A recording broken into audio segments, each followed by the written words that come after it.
இந்தியாவோட முதுபெரும் கம்யூனிசவாதி ஐயா நல்லக்கன் அவர்கள் இயற்கை எழுதியிருக்காங்க. 1999 நடந்த லோக்சபா தேர்தல்ல கோவையில போட்டியிட்டாரு நல்லக்கன். அந்த சமயம் இந்திய கம்யூனிஸ்ட் அதிமுக கூட தான் கூட்டணி அமைச்சிருந்தாங்க. ஜெயலலிதா அம்மா அவர்கள் பங்கேற்கிற தேர்தல் கூட்டங்கள்ல அம்மா மேல இருக்கிற மரியாதை நிமித்தமா அதிமுக வேட்பாளர்களும் சரி நிர்வாகிகளும் சரி யாருமே அம்மா முன்னாடி அமர மாட்டாங்க. அப்படித்தான் கோவை வஉசி மைதானத்துல பொதுக்கூட்டம் நடந்திருக்கு. அன்னைக்கு மேடையில ஜெயலலிதா அவர்களுக்கு மட்டும்தான் ஒரே ஒரு இருக்கை போடப்பட்டிருக்கு. ஜெயலலிதா அவர்கள் மேடை ஏறியதும் ஒரே ஒரு நாற்காலி இருப்பதையும் நல்லக்கன் அவர்கள் நின்று இருக்கிறதையும் பார்த்திருக்காங்க. நல்லக்கன் அவர்கள் நிற்க நான் உட்கார்றதான்னு அதிமுக நிர்வாகிகளை கடிந்திருக்காங்க ஜெயலலிதா அம்மா.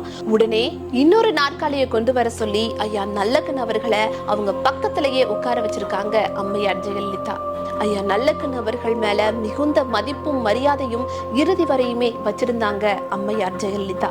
ஜெயலலிதா அவர்கள் இல்லைனாலும் அவருடைய ஆன்மா ஐயா நல்லக்கன் அவர்களுக்கு அஞ்சலி செலுத்தும்.